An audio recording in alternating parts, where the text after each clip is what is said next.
学哑语，打饭抽筋连面就煮，别变这点蛋饭，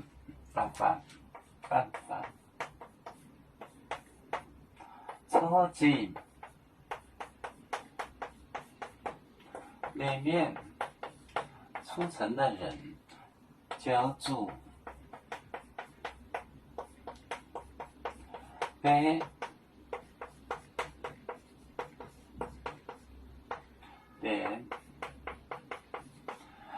这点几点就被撕成几块，几点就几块。围住宁波板嘴，围住宁波板嘴就是犯罪。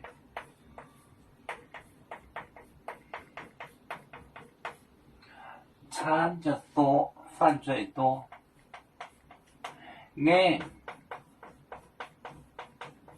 硬多咧，教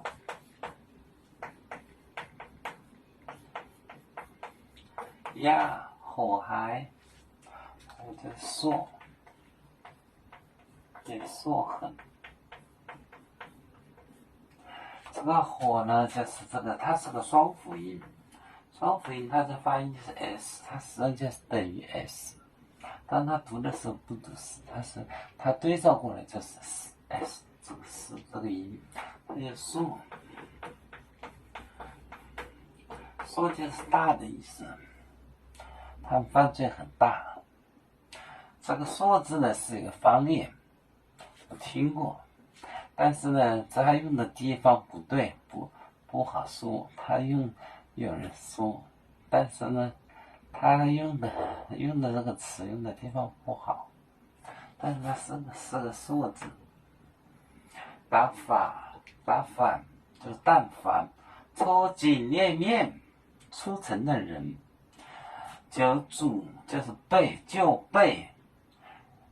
扁祭奠就是这个背呢就是劈，就是撕就是撕成几块，就撕成几块，几点就几块，撕成几块。这个变呢就撕成几块。围住宁波板嘴，因为呢他们犯罪，板嘴就犯罪，餐就是多。硬道就是比如说别人呢信这个教，他不信，他忍着。硬多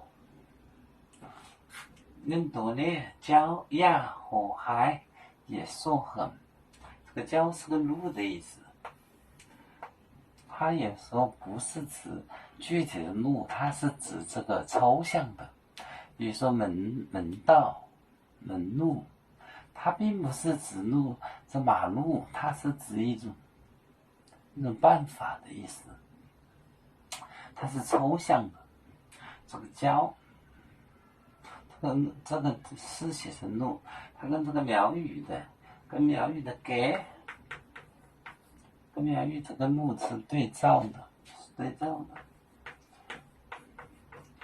路这个字应该读个应该读，它发音应该是个这个音，这个苗语读成给。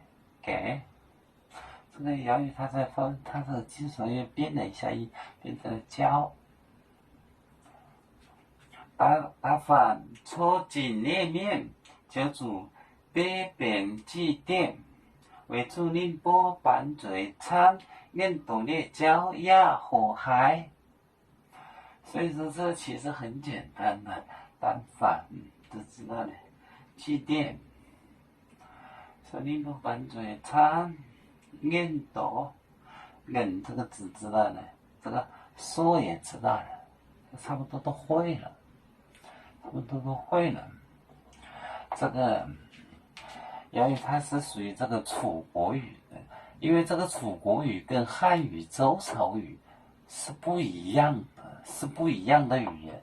不是一个种，不是一个种。所以说汉语搞不清这个瑶语，搞不清楚国语。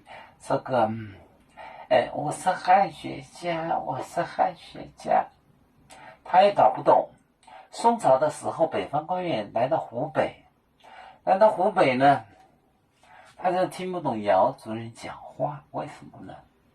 不是一个种。宋朝的时候就听不懂，他又过了1000年，他根本就听不懂，他都搞不清楚的。